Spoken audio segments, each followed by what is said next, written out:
I have the pleasure of telling you a very personal story of our family's journey from tragedy to triumph.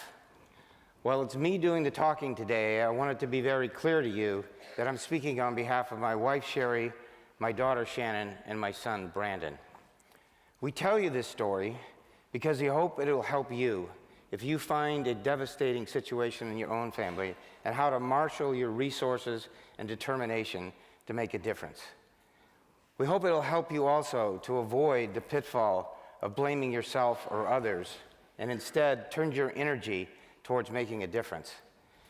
And finally, to help you set goals far different than what you ever thought was success in the past, but if you achieve them, will give you rewards you never thought possible. This is our family in 1990.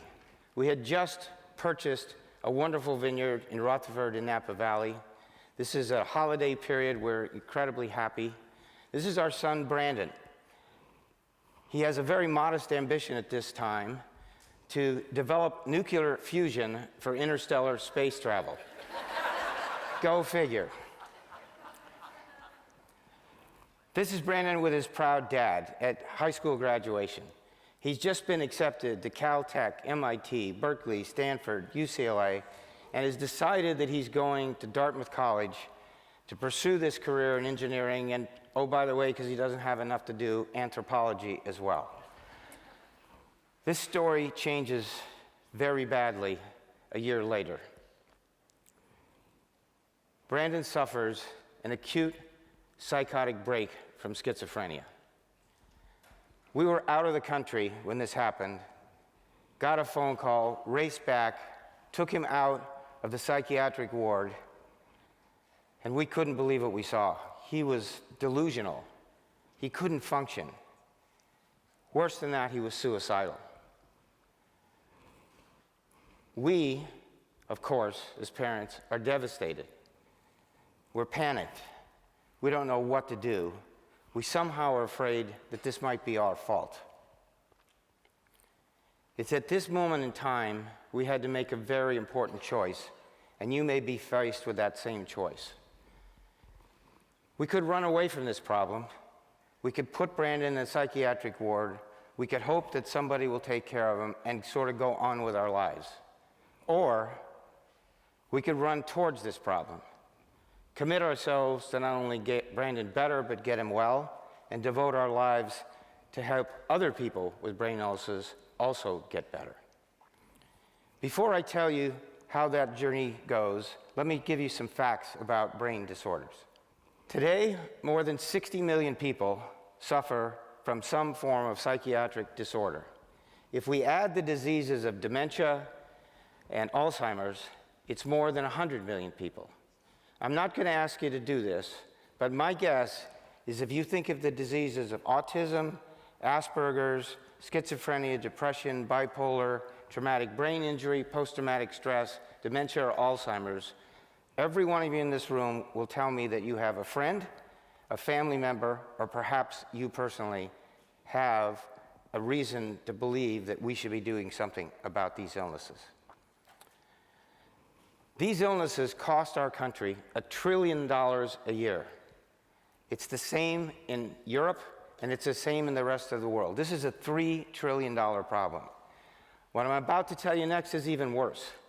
Today, yesterday, and every day for the foreseeable future, 100 people are going to take their lives because they believe that living with a mental illness is not worth doing if this is the best it's going to be. And they commit suicide. 2,000 other people will try and not be successful. To put that in perspective, 50 people today will die from a homicide. You will read about every one of them. 40 people will die from a car accident. You'll read about every one of them. We spend trillions of dollars to keep our roads safe, to keep our cars safe, and keep our streets safe. But yet we have a hard time passing a budget that will spend more than $5 billion on brain illness. Somehow that just isn't right. I want you to understand that these illnesses are diseases of chemicals, not character. Nobody's done anything wrong. These are genetic mutations which are oftentimes environmentally triggered. In psychiatric disorders, it's mostly about stress, in Brandon's case. In neurological disorders, it's generally age or trauma. The hard part about this also is the stigma and discrimination that follows these illnesses.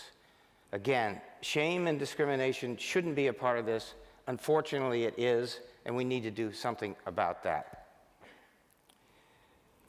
So let's talk about how we turned grief into action as an example for you. The first thing to do is to get help. If you know anything about brain disorders, there are no guides. You can't go to the phone book. There really aren't many resources. We closed all the mental health hospitals. So we started with our family physician. Then we went to his former pediatrician. They're simply not equipped. What we did next was reach out to our network of friends, business associates, and the Young Presidents Organization and cast a national net. Who can help us with this problem? We were fortunate to find a doctor in Berkeley who was the one who could actually give us a path forward. You can't fix the problem if you don't know what it is. Getting a diagnosis. He put us in touch with a leading expert in psychiatric disorders. We took Brandon there. He spent the day with this wonderful woman, and at the end of the day, the diagnosis was schizophrenia. Wow, as bad as that sounds, at least now we knew what we had to do. At least we could chart a path from here. So what does that path look like?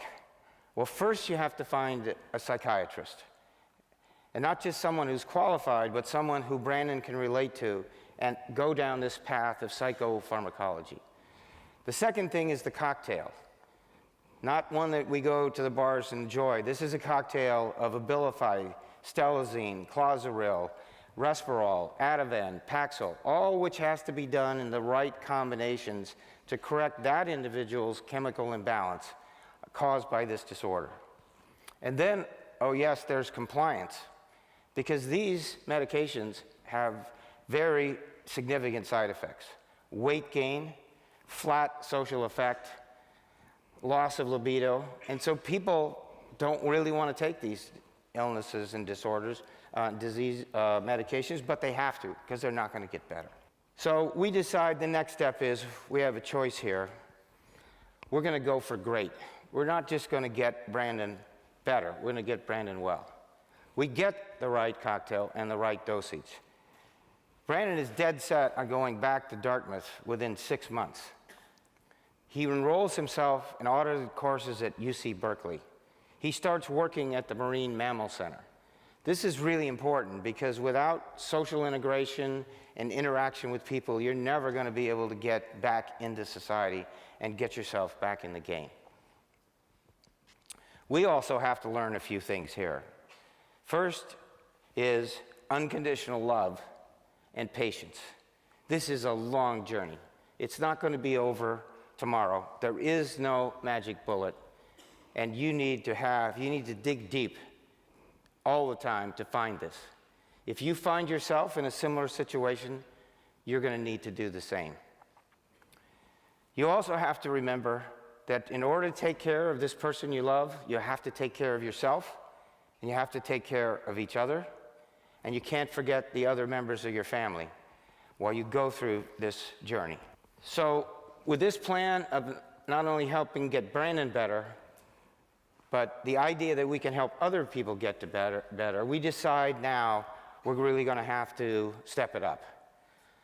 So the plan I'm going to tell you about now was a combination of determination and dumb luck. We decide that, gee, if the symphony, the opera, museums, they can host these wonderful parties and raise lots of money, why couldn't we do this for brain health? Well, where should we do it? Well, gee, we have this beautiful vineyard. We're here in the Napa Valley, and why don't we invite people to come during harvest when everybody else wants to be here? We're at a charity wine auction in Birmingham, Alabama, and talk to this wonderful celebrity chef, Charlie Trotter.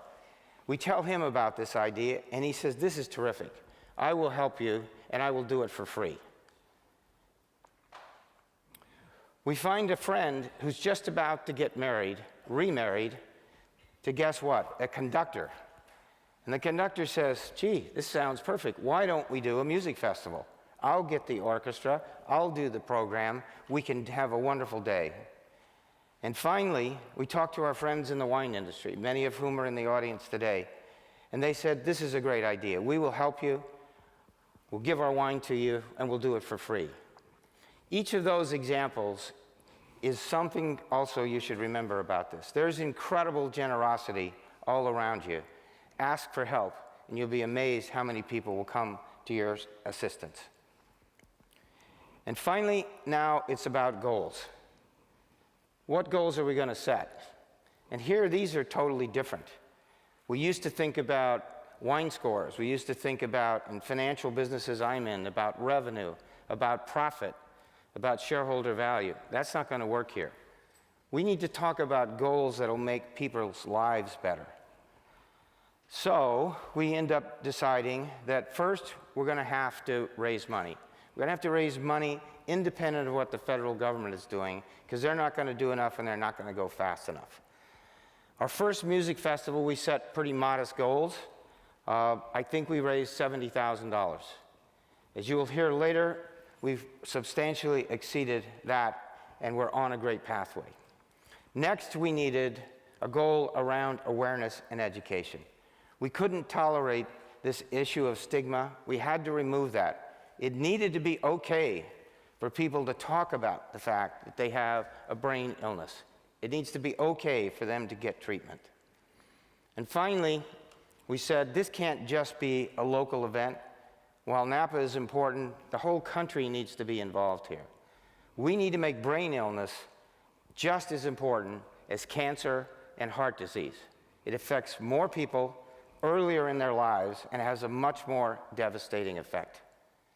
So these were our three goals. So how did we do? What's our report card? What I didn't tell you was there was one other goal. When Brandon was in his deepest and darkest moment, I sat with him and said, Brandon, I wish I could take this illness from you. I'm 45 years old. I've lived a happy life, and I want you to have that same opportunity, to fall in love, to get married, and lead a fulfilling life. Well, certainly I couldn't take that illness from him. But through the work that we've done, I'm pleased to tell you that that dream came true. Brandon is well. He is married. This is he with his wonderful wife, Nancy. They've been married for 6 years now.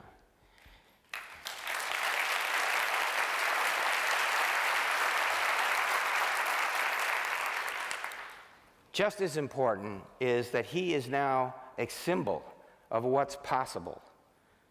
People around the country have hope because of Brandon, and he's now willing to talk openly about his condition and share it with others.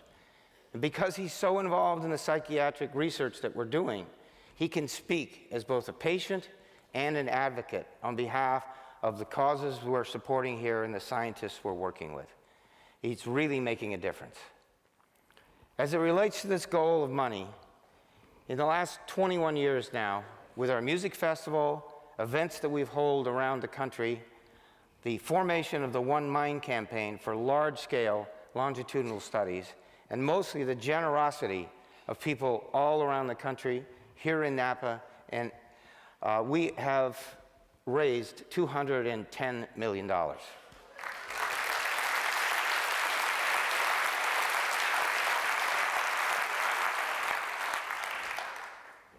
This money has been put to incredibly good work.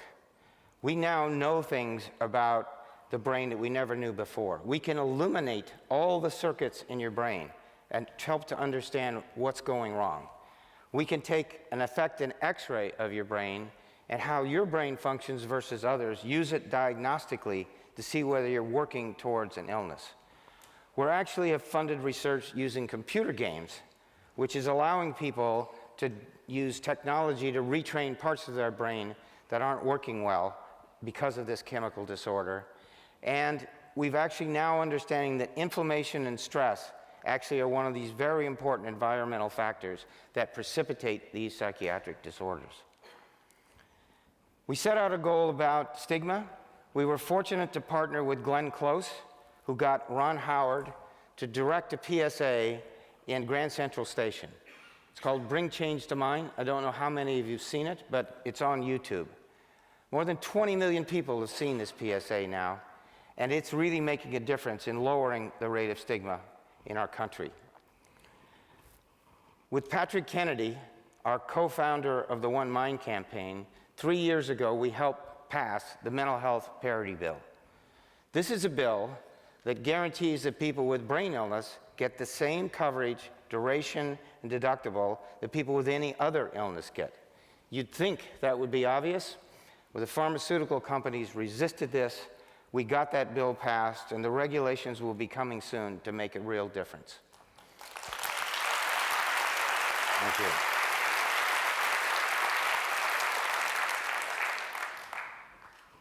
Using our science and what we've learned, we've actually developed 60 centers around the country, including one here in Napa, which is allowing us to screen youth at risk for a serious mental illness. Using these techniques, we have today almost a 60% accuracy of whether someone is progressing towards a serious psychotic incident. This is totally changing the lives of those kids that we've now been able to enroll in these programs, and they don't have to go through what Brandon went through. We have also been able to capitalize on the genome. The Human Genome Project, which finished about 6 or 7 years ago, cost $3 billion for the first sequence and took 6 or 7 years to get the first sequence. This technology is progressing incredibly rapidly. Today, we can do an entire genomic sequence for about $3,000 on its way to $1,000. This has allowed us to screen on a global consortium 70,000 people with schizophrenia, and these people we can now screen individually for those 108 genetic mutations now and put that in those 60 centers for only $50 to substantially improve the accuracy of our diagnostic efforts. And finally, I'm pleased to tell you that it looks like the attitude is changing. We've now even got the president talking about a brain initiative. So the awareness is raising, and we're getting closer. So what's the future hold? Well, we've taken this national effort, and we're now going global with it. We're promoting open science, which means scientists need to collaborate with each other so we're more efficient and we don't make the same mistakes twice.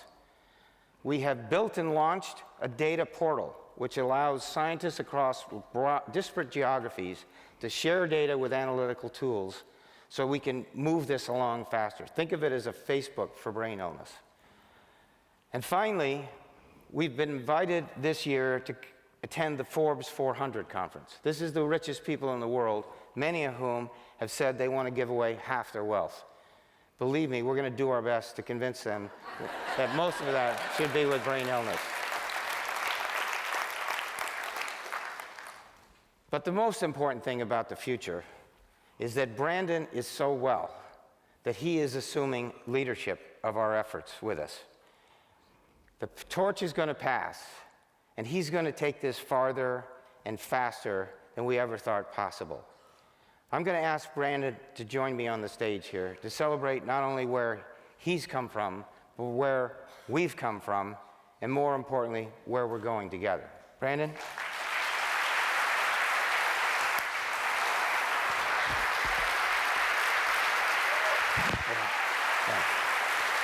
Thank you all. Thank you all. Thank you all. Thank you.